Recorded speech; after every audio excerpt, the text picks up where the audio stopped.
ആശ്രയിച്ച് അവരുടെ വഴികളെ ഞാൻ അറിഞ്ഞ്, അപ്പോൾ വഴികളെ അറിയിക്കുന്ന ഒരു ദൈവമുണ്ട്, സംസാരിക്കുന്ന ഒരു ദൈവമുണ്ട്. എന്നിട്ട് അവനെ ഓരോ ദിവസവും അനുഗമിക്കുക. അതാ യേശു കർത്താവ് പറഞ്ഞത്, സ്തോത്രം, എൻ്റെ ആടുകളെ ഞാൻ അറിയുന്നു, അവ എൻ്റെ ശബ്ദം കേൾക്കുന്നു, അവ എന്നെ അനുസരിക്കുന്നു, അവ എന്നെ അനുഗമിക്കുന്നു. ആമേൻ, ഹല്ലേലൂയ.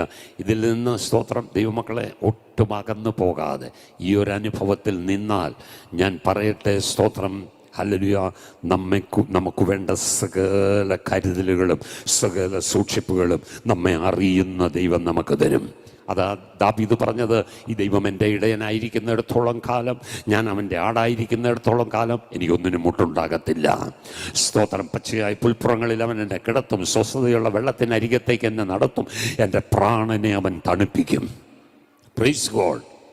വചനമാ, പൊള്ളയായ വാക്കുകളല്ല. സ്തോത്രം.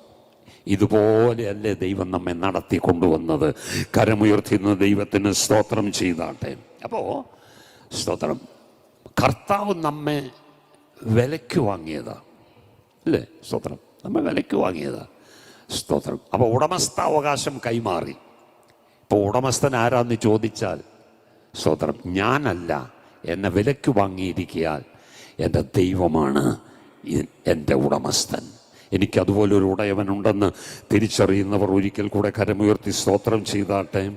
അതുകൊണ്ടുള്ള ഒരു വലിയ ഡ്യൂട്ടിയാണ് അടുത്ത വാക്യത്തിൽ പറയുന്നത്. കർത്താവ് തനിക്കുള്ളവരെ അറിയുന്നു, ശരി തന്നെ, എന്നാൽ കർത്താവിൻ്റെ നാമം ഉച്ചരിക്കുന്നവൻ എല്ലാം അനീതി വിട്ട് അകന്നു കൊള്ളട്ടെ എന്നുമാകുന്നു. ഉച്ചരിക്കുന്നവനെല്ലാം അനീതി വിട്ടാ മാത്രം പോരാ, വിട്ട് അകന്നുകൊള്ളട്ടെ. സ്തോത്രം. ഇവിടെയാണ് നമുക്ക് പരാജയം സംഭവിക്കുന്നത്. നമ്മൾ വിടും, പക്ഷേ അകലം പാലിക്കാറില്ല. സ്തോത്രം. വിട്ടകലാൻ പറഞ്ഞാൽ പിന്നെ അടുക്കുന്ന പ്രശ്നമില്ല. ഹല്ലേലൂയ. അപ്പോൾ ഇവിടെ വിട്ട് അകലുക. യെശയ്യാ സ്തോത്രം, അല്ലേ? നമുക്ക് കോരഹപുത്രന്മാരുടെ ചരിത്രം അറിയാം. കോരഹും അബീരാമും ദാഥാമും സ്തോത്രം മത്സരിച്ചു കഴിഞ്ഞപ്പോൾ അവരെ ഭൂമി മുഴുവൻ വാ പിളർന്ന് അവരെ വിഴുങ്ങിക്കളഞ്ഞു. സ്തോത്രം. അവരോട് അടുക്കരുതെന്ന് പറഞ്ഞ് സ്തോത്രം വാണിംഗ് കൊടുത്തപ്പോൾ അത് കോരഹപുത്രന്മാർ ഏറ്റെടുത്ത് അവരെ എഴുതിയ സങ്കീർത്തനമൊക്കെ നമ്മൾ സ്തോത്രം പഠിച്ചിട്ടുള്ളതാണ്. സ്തോത്രം. അവരെന്ത് ചെയ്തു? വിട്ടുമാറി, അവർ വിട്ടോടി. സ്തോത്രം. ഹല്ലേലൂയ. അപ്പോൾ വിട്ട് ഓടണം.